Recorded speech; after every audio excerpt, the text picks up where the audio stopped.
Shalom saudara. Senang dapat berjumpa kembali dengan saudara-saudara pada Sabat siang hari ini. Saudara, ahli manajemen mengatakan kepada kita tentang pentingnya perencanaan kehidupan saudara. Tentukan tujuan saudara sendiri. Itu kata mereka saudara. Putuskan saudara ingin jadi apa dan apa yang ingin saudara kerjakan 1 tahun dari sekarang, mungkin 5 tahun dari sekarang. Itu mulai kita petakan suatu rencana untuk kesana dari sini, dari sekarang ini, dan mulai menjalankan rencana itu dengan tekun saudara. Mereka bahkan mengusulkan agar rencana kita itu sampai ke jadwal kita sehari-hari, sehingga hal yang kita lakukan hari itu akan berkaitan dengan pencapaian tujuan utama kita saudara. Rencana pekerjaan kita dan kerjakan rencana saudara ini. Ini merupakan kalimat yang digunakan untuk mendorong kita. Itu diikuti oleh peringatan yang penting saudara. Kalau saudara tidak memplanning rencana kehidupan saudara, gagal merencanakan, yaitu merencanakan kegagalan saudara. Sebagian besar dari kita, tentu kita ingin berhasil dalam apa yang kita lakukan. Tapi seringkali apa yang kita harapkan nggak sesuai dengan kenyataan saudara. Misalnya, kita ingin membangun sebuah keluarga yang bahagia. Banyak harapan yang sudah ada di angan-angan kita, mulai dari punya rumah yang bagus, punya anak-anak yang pintar, dan lain sebagainya. Tapi kenyataannya, harapan yang tidak selalu sama dengan realita atau kenyataan saudara. Mungkin juga saudara ingin menjadi seorang penginjil yang dipakai oleh Bapak Yahweh secara dahsyat, tapi kenyataannya di dalam realitanya tidak terbukti. Dengan gaya jagoan, seorang petinju memasuki arena pertandingan. Orang-orang yakin akan menjadi pertandingan yang sangat dahsyat, yang bisa mengalahkan lawannya. Akan tetapi petinju itu malah mendapatkan serangan yang begitu bertubi-tubi. Harapan untuk kembali menjadi jagoan menjadi jauh dari kenyataan saudara. Kemudian mungkin kita berharap saat ketemu dengan teman-teman saat ini, kumpul dengan keluarga, berharap mungkin kita bisa ngobrol tanpa gangguan HP. Tapi sudah berapa banyak yang sudah kehilangan momen tersebut saudara. Duduknya sih bareng, makannya bareng juga, tapi nggak ada obrolan sama sekali saudara. Bahkan yang terjadi realitanya semuanya sibuk dengan HP-nya masing-masing, sehingga tidak ada obrolan saudara. Hari ini kita mau belajar saudara. Pada waktu kita kumpul dengan keluarga, kita kumpul dengan teman-teman. Jadi kalau kita berkumpul dengan keluarga, misalnya saat kita makan bersama, kumpul dengan teman-teman untuk ngobrol, taruh HP-HP saudara itu. Jangan gunakan HP-HP. Kita ngobrol dengan santai. Saya pernah diajak teman saudara, yuk Beriskila kita kumpul-kumpul yuk dengan teman, ngobrol-ngobrol di restoran. Tapi apa yang terjadi saudara? Sampai saya foto itu, semua sibuk dengan HP-nya masing-masing. Tidak ada sepatah-patah pun obrolan. Kemudian saya berucap, buat apa kita di sini kumpul? Kalian sibuk dengan HP masing-masing. Lebih baik kita ngobrol aja di WA, di rumah masing-masing, nggak ngabisin uang. Sepertinya zaman ini susah untuk kita kumpul untuk ngobrol dengan santai saudara. Jadi saya mau kasih nasihat pada Sabat siang hari ini. Taruh HP-HP saudara ketika saudara berkumpul dengan teman-teman atau dengan keluarga, atau ketika kita sedang beribadah seperti saat ini. Matikan HP, atau silent HP tersebut. Karena disitulah kita bisa dekat dengan orang tua kita, kita bisa dekat dengan anak-anak kita, kita bisa dekat dengan teman-teman kita, saudara. Memang sulit, saudara, karena ketika HP ditaruh, tiba-tiba HP kita berbunyi, kemudian kita ambil dan kita paling berkata, sebentar ya, aku terima HP dulu. Ketika kita sedang berdoa, ada HP bunyi, udah cepet-cepet itu Tuhan ditinggalkan, saudara. Jangan seperti itu, saudara. Tapi kita mau belajar tentang family, kita mau belajar tentang home.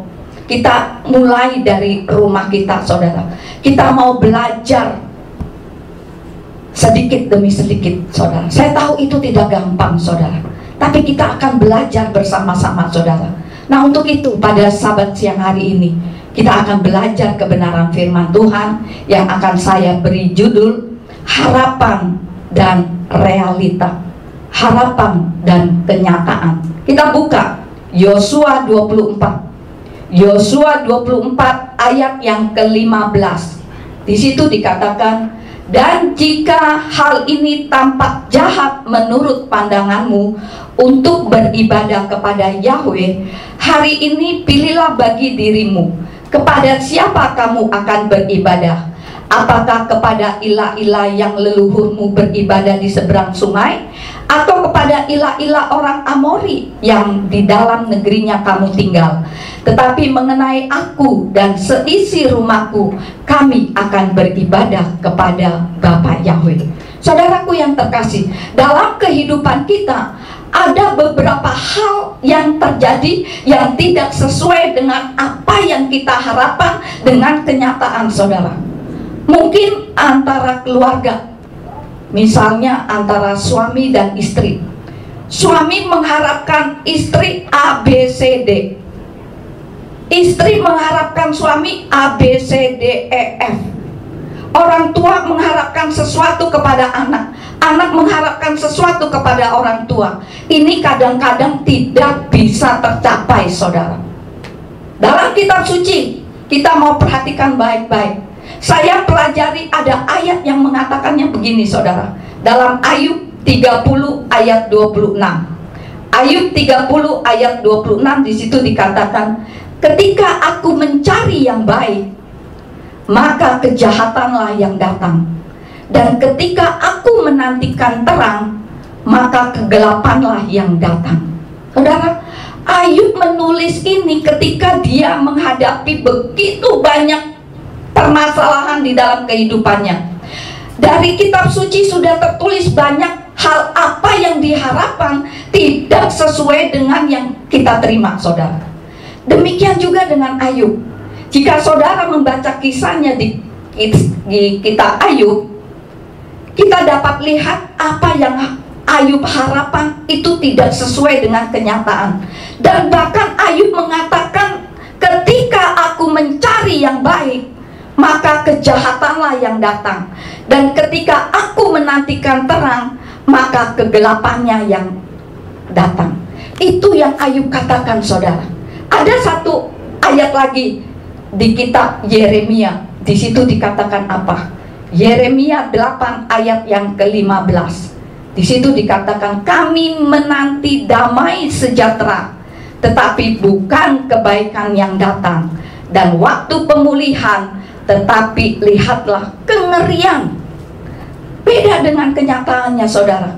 Nah, saudaraku yang terkasih, waktu saya baca ini, Yeremia ini adalah seorang nabi yang dipakai oleh Bapak Yahweh untuk menyampaikan pesan Bapak Yahweh kepada Yehuda, untuk memperingatkan sesama Yehuda bahwa hukuman Yahweh itu sudah semakin dekat, saudara. Jadi Yeremia dipakai Bapak Yahweh untuk menyampaikan, ia membawa amarah yang sangat keras, tapi hatinya Yeremia itu sangat lembut, saudara. Dan selama pelayanan dia, sampai ditulis tragedi kehidupannya bahwa ia berkorban kepada telinga yang tuli dan menuai kebencian sebagai balasan kasihnya kepada orang-orang yang ada di sekitarnya, saudara. Ia dimusuhi, ia dibenci, ia ditolak, bahkan ia dianiaya, saudara. Yeremia ini menyampaikan pesan Bapa Yahweh kepada orang-orang, dan tidak ada satu orang pun yang mendengarkan sampai akhir hidupnya, saudara. Tapi dia tetap melakukannya dengan setia, saudara. Walaupun orang-orang tidak mau mendengar nasihat dia, dia tetap setia melakukannya. Dia berharap bahwa orang-orang di negerinya itu mendengar tentang pesan daripada Bapa Yahweh. Tapi tidak ada yang mau mendengarnya, saudara. Bagaimana kalau kita memberi nasihat kepada teman kita, nasihat kita tidak pernah mau didengarnya, saudara? Tentu kita merasa jengkel, saudara. Nah, saya berharap pada siang hari ini, pesan Bapak Yahweh, saudara bukan orang yang tidak mendengar. Di sini tidak tulis semua, kan? Semua mendengarkan. Saudara mendengarkan firman Tuhan, dan saya percaya saudara mau mengerti dan mau belajar untuk menerapkan di dalam kehidupan kita. Nah, Yeremia ini sampai akhir hidupnya sepertinya seolah-olah pelayanannya itu nggak berhasil. Apa yang dia pikirkan tidak sesuai dengan apa kenyataannya, saudara. Tidak sesuai dengan realitanya. Apa yang Yeremia sampaikan, mungkin dia tidak melihat. Tetapi tetap satu hal yang kita pelajari, harapan vs realita. Jadi perlu yang namanya penyesuaian, saudara. Kalau kita ada harapan, ada kenyataannya, itu perlu ada penyesuaiannya, saudara. Jadi jeda perbedaan harapan dan realita, itu namanya kekecewaan, saudara. Kadang-kadang kita karena harapannya, kita kadang kan harapan cita-cita kita itu begitu tingginya, realitanya harapannya tidak nyampe. Akhirnya apa, saudara? Kalau cita-cita kita tidak tercapai, akhirnya kita apa? Frustasi, saudara. Kita akhirnya kecewa. Banyak di dalam keluarga terjadi konflik, terjadi frustasi, berantem dengan sesama keluarga karena harapannya tidak sesuai dengan realitanya. Frustasi demi frustasi itu terjadi, saudara. Banyak pasangan dibutakan oleh harapan-harapan yang tidak realistis ketika memasuki pernikahan, saudara. Mereka berpikir bahwa pasangannya pasti dapat memenuhi kebutuhan, bahwa pasangannya itu pasti kalau kita minta pasti akan dipenuhi. Pasangan yang selalu sejalan dengan pikirannya, itu yang kita harapkan. Apa yang ku mau pasti dia mau. Kita kan seperti itu. Pasangan kita harus nuruti kita. Kalau enggak pasti ribut. Tapi tanpa menyadari bahwa keberhasilan pernikahan itu membutuhkan kerjasama yang baik, membutuhkan kerja keras di antara kedua belah pihak. Tidak ada kata instan, tidak ada yang tahu hati masing-masing dari hati kita. Ibu Lani dengan Pak Esra sebagai suami istri, tentu Ibu Lani tidak mengerti apa yang ada di hatinya Esra. Begitupun sebaliknya, begitupun kita dengan pasangan kita, tidak ada yang tahu kecuali Bapak Yahweh, saudara. Kita kadang-kadang pengen pasangan kita tahu apa yang ada di dalam hati kita. Aku pengennya gini nih, langsung dapetnya itu. Hebat ya kalau bisa seperti itu. Aku mau begini, suami kita ngerti. Senang kan kita. Saya tidak tahu seberapa banyak orang yang seperti itu. Mungkin ada 1001 mungkin perbandingannya. Tapi tidak banyak yang tahu isi hati orang. Yang tahu adalah diri kita sendiri dengan Tuhan, saudara. Bagaimana untuk kita menjembati antara harapan dengan realita kehidupan kita, saudara? Hari ini kita akan belajar 3 hal, saudara. Yang pertama, saudara, harapan yang jelas. Harapan kita itu harus jelas, saudara. Kita harus jelas dulu apa yang menjadi harapan kita. Kita tidak bisa berharap orang lain tahu apa yang kita mau. Sering juga kita sendiri pun nggak ngerti apa yang kita mau. Kadang kan, aduh gue pengen apa ya, cuma kok nggak tercetus ya, gitu loh saudara. Jadi kita harus jelas harapan kita sendiri terlebih dahulu, baru orang lain bisa mengerti saudara. Orang lain tidak tahu apa yang mau menjadi bagian kita. Nah, waktu kita mau katakan harapan yang jelas, kita itu harus setting terlebih dahulu. Kita maunya apa? Apa yang harus kita kerjakan, kita harus setting terlebih dahulu, saudara. Saya pernah nitip sesuatu barang kepada seorang teman. Saya bilang kepada teman saya mau barang ini yang seperti ini, seperti ini, seperti ini. Nah, setelah orang itu membelikannya, nih Ibu Priscilla, barangnya yang kamu titip ternyata tidak seperti yang saya pikirkan. Tapi karena saya udah titip, mau nggak mau saya ambil juga, saudara.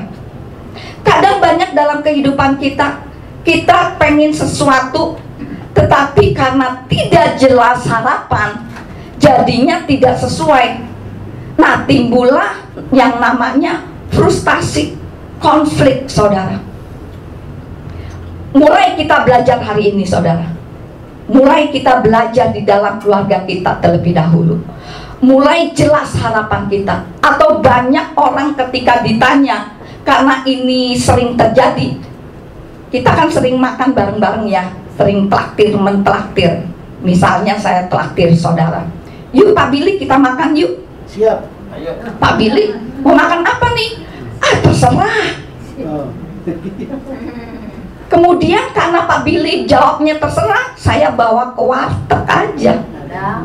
Nah, sesudah sampai di warteg, Pak Billy komplain, loh kok Ibu Priscilla makannya di sini sih? Loh kan katanya terserah, gitu loh saudara.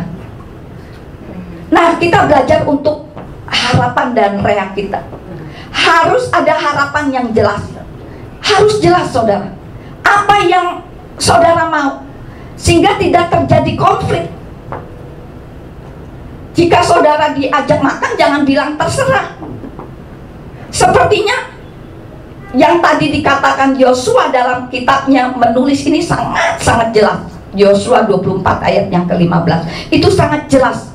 Dia kasih tahu kepada keluarganya, kepada anak-anaknya, kepada semua orang.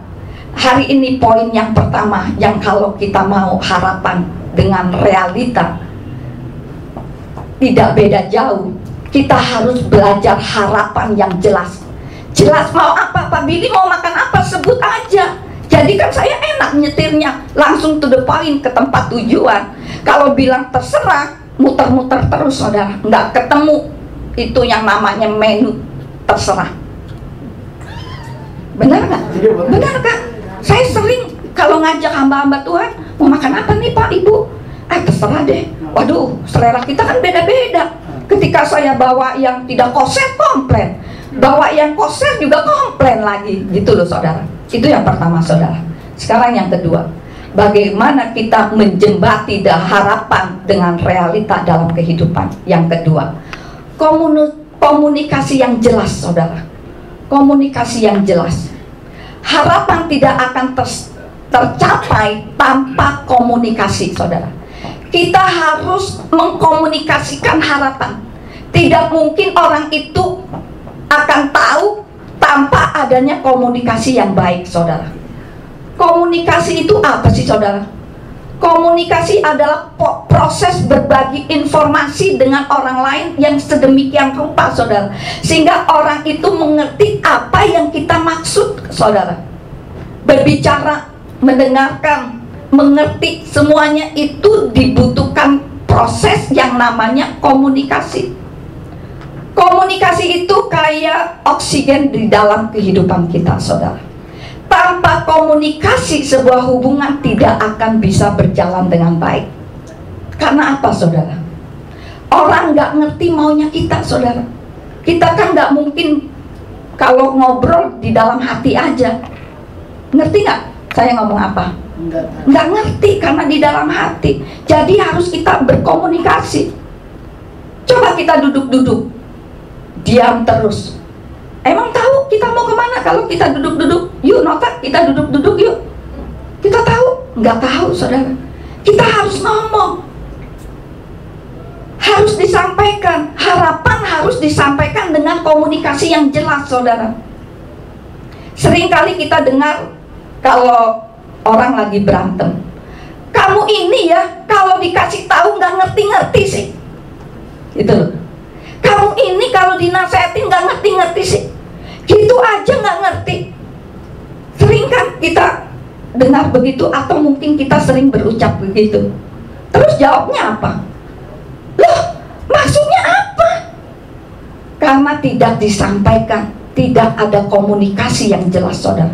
Firman Tuhan mengajarkan kepada kita untuk kita mengerti sebuah kebenaran yang diajarkan kepada kita, itu harus berulang-ulang, itu harus dikomunikasikan berulang-ulang saudara. Coba kita buka Ulangan 6 ayat yang ke-7. Ulangan 6 ayat yang ke-7, di situ dikatakan apa?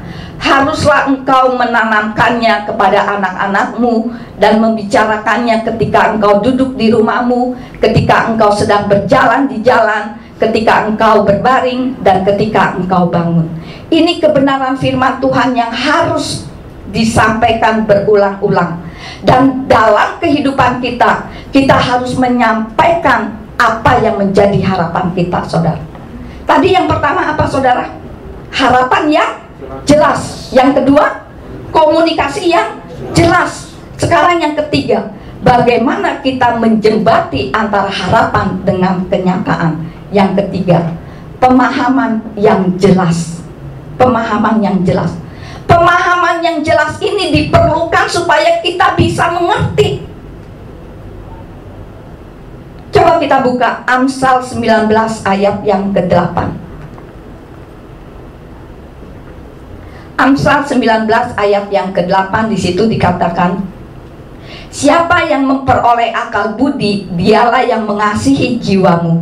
Yang memelihara pengertian, dialah yang mendapatkan hal yang baik.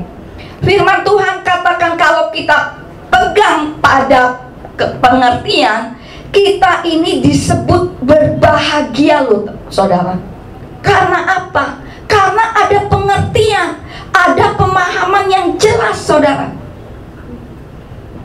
Perlu pengertian untuk memahami perbedaan saudara. Saya dengan idaman tentu berbeda pemahaman. Perlu pengertian di dalam keluarga. Perlu pengertian besar untuk mengerti perbedaan antara suami dan istri, antara perbedaan orang tua dengan anak. Semua itu dinamakan pengertian saudara. Saya sering ngobrol dengan anak-anak dan mereka bilang, kenapa sih ya kadang-kadang orang tua itu nggak ngertiin apa yang menjadi kemauannya aku sih, kata anak-anak gitu loh. Dulu waktu anak-anak masih sekolah, kadang kita sebagai orang tua pengen anak kita itu biasa mau masuk jurusan IPA. Cici, Dedek, kamu nanti kalau sudah SMA masuk ya IPA. Kadang orang tua itu berpikir, sudah kamu masuk IPA aja, pokoknya harus masuk IPA, pokoknya IPA. Gitu kita tekankan kepada anak-anak kita demikian. Anaknya nggak senang dengan IPA. Enggak lah mam, enggak lah papi, IPS aja nggak mau IPA. Yang sekolah siapa sih? Gitu. Sebetulnya yang sekolah siapa? Kan yang sekolah anak. Kita sebagai orang tua hanya bisa kasih saran. Kalau kamu masuk IPA, ini begini. Kalau masuk IPS, begitu. Gitu loh saudara. Kita tuh sebagai orang tua hanya bisa memberikan saran. Tapi sebetulnya yang menjalankan siapa? Anak saudara. Kita jangan pernah memaksa anak saudara. Tapi karena seringkali kita kurang mengerti, kurang tahu apa yang menjadi sebuah kebutuhan, kita suka memaksakan diri saudara. Saya setelah anak-anak sudah menjelang besar, saya nggak pernah memaksakan kehendak anak-anak maunya apa. Mau sekolahnya apa, saya nggak pernah melarangnya. Karena kalau gagal tentu orang tua yang disalahkan. Ada anak dipaksa untuk masuk sekolah jurusan mesin misalnya. anaknya nggak suka. Nah setelah lulus, akhirnya tidak kepakai saudara. Percuma kan kalau nggak kepakai, karena si anak ini nggak suka, karena bukan harapannya, bukan cita-citanya.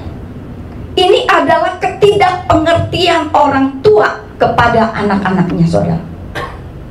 Kita tidak mau, bukan anak-anak kita itu stres. Karena jika anak-anak kita stres, kita sebagai orang tua, kita juga pasti akan stres. Jadi anak stres, orang tua juga stres saudara. Jadi kalau kita misalnya mau anak kita nurut, kita diskusikan, kita panggil anak-anak kita, kemudian kita komunikasikan, ada pemahaman yang jelas, ada sharingan yang jelas, ada harapan yang jelas kepada anak-anak kita. Nah saudaraku yang terkasih, ada sebuah cerita di dalam kitab suci. Itu tadi saya sampaikan adalah poin-poinnya yang tadi 1, 2, 3. Tapi kita mau belajar hari ini, pada siang hari ini. Firman Tuhan mengajarkan kepada kita banyak hal saudara. Hari ini yang ingin kita sama-sama belajar, ada sebuah keluarga di dalam kitab suci saudara. Di Kejadian 24 sampai 27. Nanti saudara baca sendiri di rumah, Kejadian 24 sampai Kejadian 27. Bahkan mungkin saudara sudah pernah dengar cerita ini berkali-kali. Tahu Kejadian 24 sampai 27 itu tentang kisah keluarga siapa? Ishak dan Ribka. Tentang keluarga Ishak dan Ribka. Keluarga Ishak dan Ribka ini awal-awalnya tentu dimulai dengan penuh cinta kasih. Kemudian karena mereka saling mencintai, mereka masuk di dalam sebuah yang namanya pernikahan. Ketika mereka memasuki pernikahan, tentu pengen punya anak. Dan mereka tidak mendapatkannya selama berapa tahun? 20 tahun saudara. Mereka berdoa, mereka memohon kepada Bapak Yahweh, khususnya Ishak. Dan selama 20 tahun akhirnya mereka mendapatkan anak. Dan mendapatkan anaknya itu nggak tanggung-tanggung, nggak cuma satu, tetapi kembar saudara. 2 sekaligus mendapatkan anak. Ketika anaknya lahir, ini yang mau kita belajar. Waktu mereka punya anak kembar, mereka tidak mengerti kalau punya anak itu tidak boleh pilih kasih saudara. Oh aku lebih sayang sama si kecil. Ah enggak lah, aku lebih sayang sama yang tua. Mereka tidak ada yang kasih tahu. Dan inilah terjadi saudara. Ishak dan Ribka punya harapan sama anak-anaknya. Ishak lebih sayang siapa? Esau. Karena apa saudara? Karena Esau itu pandai berburu. Dia suka hidup di padang. Esau ini gambaran cowok yang sangat maco, cowok yang ganteng istilah katanya, cowok yang luar biasa, gagah perkasa, karena dia hobinya berburu. Sementara Ribka ibunya lebih sayang kepada siapa? Pada Yakub. Karena Yakub orangnya tenang, kalem, suka tinggal di rumah, suka masak.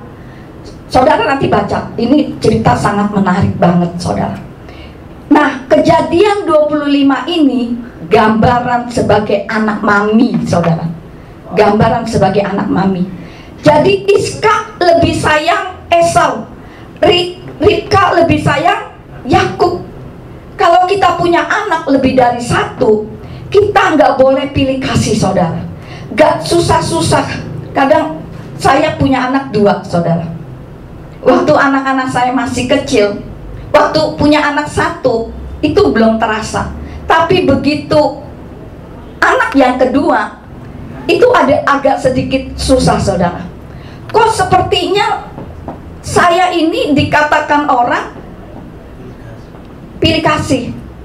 Kamu lebih sayang kepada anak bungsu. Saya lebih memperhatikan ke anak bungsu. Sampai anak saya yang besar katakan sama tetangga, mami gak sayang cicit. mami sayang dedek gitu loh. Wih, hati saya ngenes banget. Padahal saya kasih sayangnya sama, tapi menurut pandangan orang, saya ini pilih kasih. Tapi karena ini kebenaran firman Tuhan yang harus bisa, kita tidak bisa membagi kasih kita 100%. Misalnya kita punya 4 orang anak, kemudian kita bagi-bagi, si A 25%, si B 25%, si C 25%, si D 25%. Gak bisa, saudara. Tapi kita harus mengasihi anak kita itu semuanya rata berapa persen? 100%, saudara. Kita nggak bisa membedakannya, saudara. Memang dalam prakteknya itu mungkin sulit, saudara. Mungkin juga saya saat itu juga lebih condong kepada anak yang bungsu. Karena setiap anak itu, saudara, itu unik di hadapan Bapa Yahweh, saudara. Setiap kita itu unik di hadapan Bapa Yahweh. Hal ini maka terjadi iri. Kalau kita timpang di dalam kasih, itu akan iri dampaknya. Iskak sebagai orang tua, saya rasa dia tidak menjelaskan kepada Esau berulang-ulang tentang hak kesulungannya, saudara. Kenapa akhirnya Esau menganggap remeh hak kesulungan, dan kemudian Esau menjual hak kesulungan itu, saudara? Sebetulnya, saudara, jika saudara tahu hak kesulungan itu apa sih? Apa sih hak kesulungan itu, saudara? Hak kesulungan itu kepemimpinan dalam ibadah, dalam rumah tangga, dalam keluarga. Itu hak kesulungan, saudara. Kemudian mendapat bagian double porsi dalam harta warisan. Kemudian apalagi? Mewarisi berkat yang dijanjikan. Kemudian apalagi? Ahli waris dari berkat Abraham. Ini hak kesulungan loh, saudara, yang dianggap remeh oleh Esau dan dijual kepada Yakub, saudara. Esau lebih mementingkan berkat jasmani daripada berkat rohani, saudara. Nah, saudaraku yang terkasih, karena tidak dijelaskan, karena tidak disampaikan, tidak dikomunikasikan dengan baik terhadap anak-anaknya, saudara. Dan kalau saudara baca lagi, yang menarik di situ, Esau itu menikah dengan orang apa? Dengan orang Het, dengan orang Kanaan, saudara. Dia nggak ngerti, saudara. Dia nggak ngerti. Kejadian 28 ayat yang pertama. Waktu Iskak melepas Yakub, dia bilang sama Yakub, Yakub, engkau jangan mengambil istri dari perempuan Kanaan. Itu yang Iskak nasihati kepada Yakub. Tapi Iskak ini tidak bilang kepada Esau, sehingga Esau tidak tahu, saudara. Harapannya nggak nyampe kepada Esau, saudara. Waktu Esau tahu, Yakub dikasih tahu sama papanya, dia baru ngerti, saudara, kalau tidak boleh kawin dengan orang Het atau orang Kanaan. Saudaraku yang terkasih, kadang ada banyak dalam kehidupan kita, harapan kita itu tidak kesampaian, saudara, sehingga nggak ngerti apa yang harus kita kerjakan.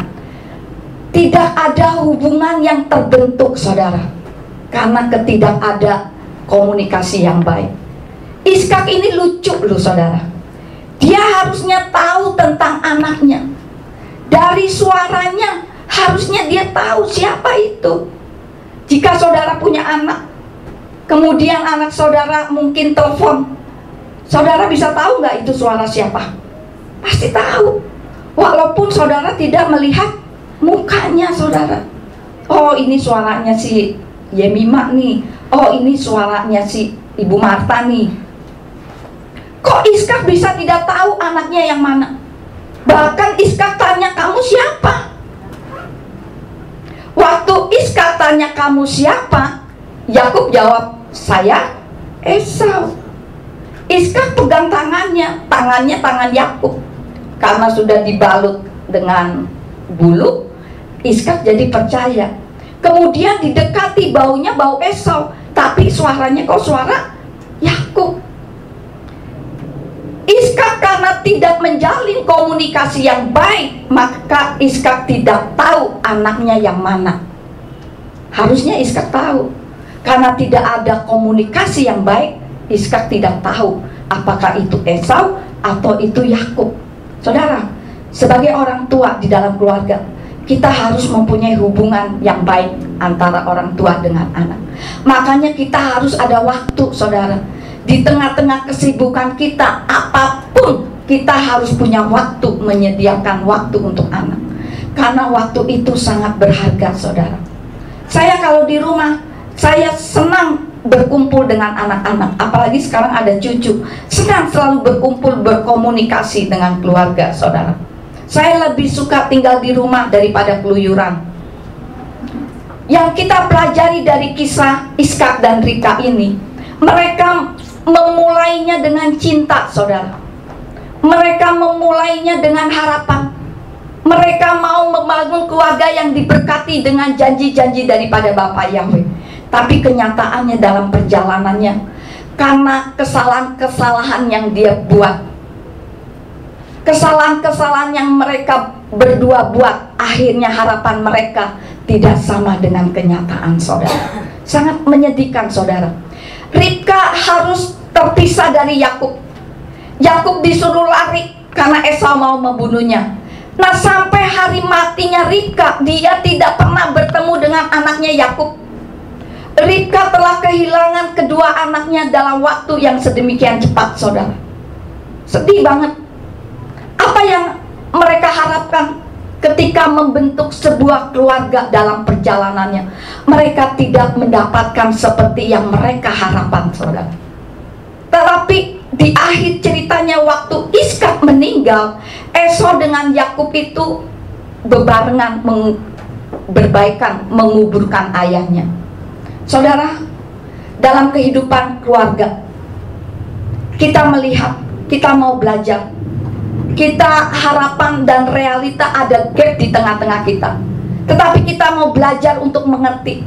Kita mau menyampaikannya dengan jelas, punya harapan yang jelas, pemahaman yang jelas, sehingga kita tidak terlalu frustasi kalau harapan yang tidak tercapai, saudara. Kadang dalam keluarga kita mungkin ada yang simple, ada yang family. Kadang-kadang kita mikir, kita tidak habis pikir, karena kita tidak bisa berpikir, kita ini keluarga macam apa ya? Keluarga kita ini keluarga macam apa ya? Kita tidak bisa milih. Tuhan, aku maunya di keluarga ini, Tuhan. Aku maunya di keluarga itu, Tuhan. Kita tidak bisa memilih, saudara. Dulu ketika saya masih remaja, oh Tuhan, coba aku diletakkan di keluarga si Anu. Betapa bahagianya kehidupan aku dengan orang yang kaya raya. Kenapa Tuhan Engkau letakkan aku di keluarga yang seperti ini, Tuhan? Itu yang pernah saya impikan, saudara. Kita tidak bisa menentukan, saudara, keluarga macam apa yang kita mau bentuk di kemudian hari, saudara.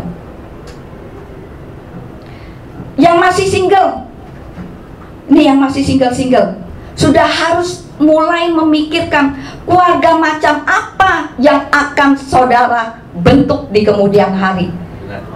Itu yang harus kita pikirkan, saudara. Masa lalu kita, mungkin kita ada di keluarga yang broken home. Kita tidak ada gambaran keluarga yang ideal, keluarga yang amburadul. Mungkin kita diletakkan di keluarga itu. Ada yang bertanya, Ibu, bagaimana sih keluarga yang ideal itu? Karena tidak terbayang di benak saya. Karena keluarga saya ini keluarga yang selalu isinya ribut terus. Don't worry, saudara. Memang kita tidak bisa pilih. Tapi satu hal, selama Tuhan yang kita sembah itu, Tuhan punya kontrol di atas kehidupan kita, saudara. Amin, saudara. Amin. Dan Tuhan tidak pernah salah menaruh kita dimanapun kita ditempatkan di keluarga kita. Tuhan tidak pernah salah, saudara. Masa lalu kita tidak menentukan masa depan kita. Keputusan kita hari ini pun, kita mau keluarga kita macam apa, kita mau buat apa, itulah yang menentukan kehidupan kita. Jadi jangan hidup di masa lalu.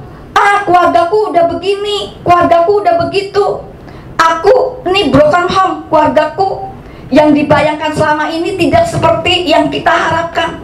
Gak apa-apa saudara, tetap Tuhan punya kontrol atas kehidupan kita saudara. Kita harus percaya kepada Tuhan bahwa Tuhan tetap kontrol atas kehidupan kita. Tuhan tidak pernah salah dalam segala hal kehidupan kita saudara. Dia terlalu baik, karena rencananya di dalam kehidupan itu sangat-sangat baik saudara. Kalau saudara tidak mengerti apa yang terjadi, percayakanlah kehidupan kita kepada Tuhan.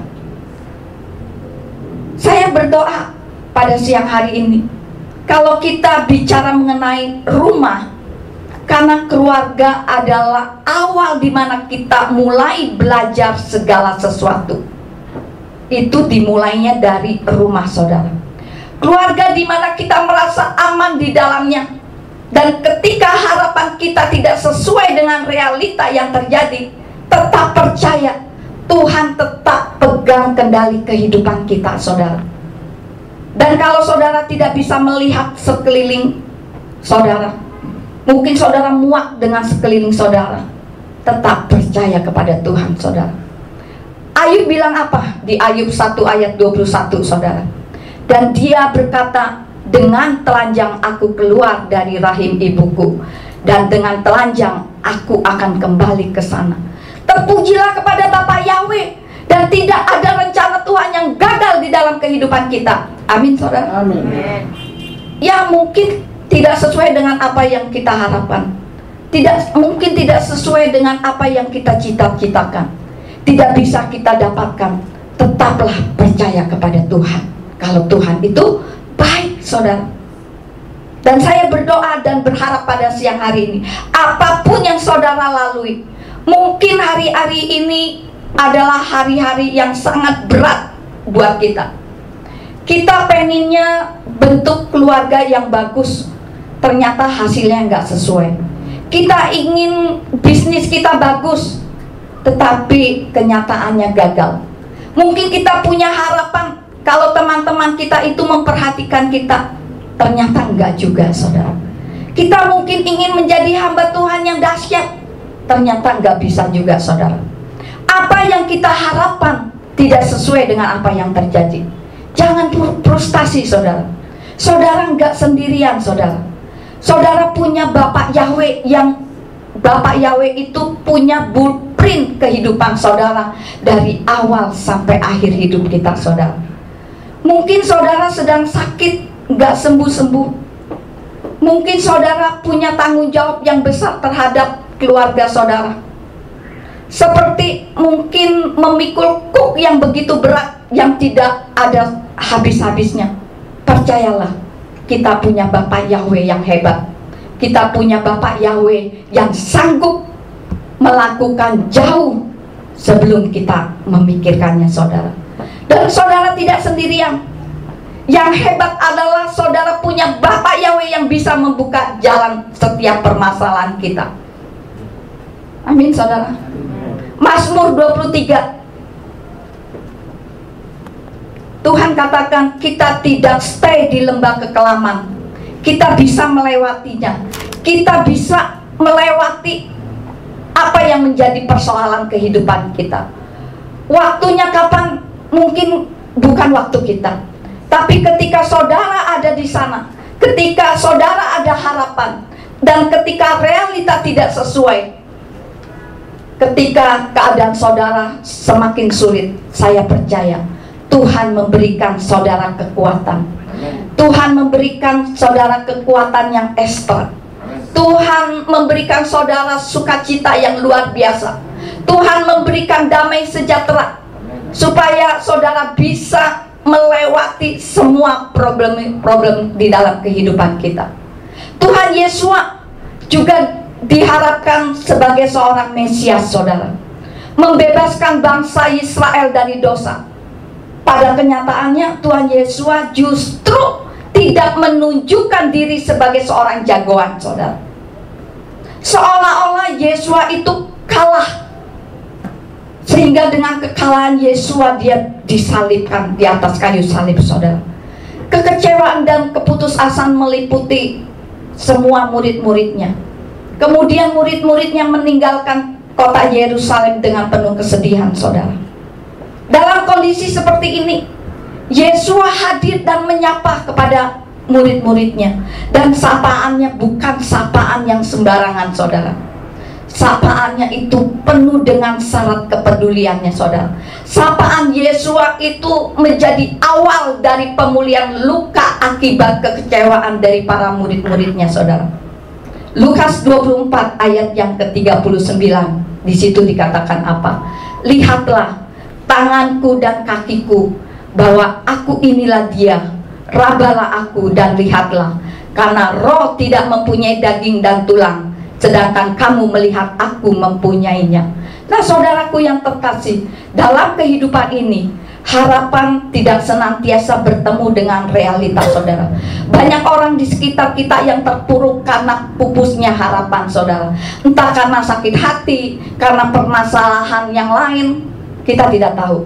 Tetapi Yesua menyapa kita dengan sapaan yang memberi kekuatan untuk menjalani hidup yang tidak sesuai dengan harapan. Tuhan Yesua bisa membukakan jalan. Sapaan Yesua yang sudah bangkit akan senantiasa membangkitkan harapan baru yang kita nanti-nantikan, saudara. Yesua katakan dengan jelas, Tuhan bilang bahwa harapan kita tidak akan hilang. Masa depan sungguh ada di depan Tuhan Yesua. Yeremia 29 ayat yang 11, di situ dikatakan apa? Sebab aku mengetahui rancangan-rancangan yang aku rancangkan atas kamu, firman Yahweh, rancangan-rancangan damai sejahtera dan bukan kejahatan, untuk memberi kepadamu masa depan dan harapan. Rancangan Tuhan itu rancangan yang terbaik.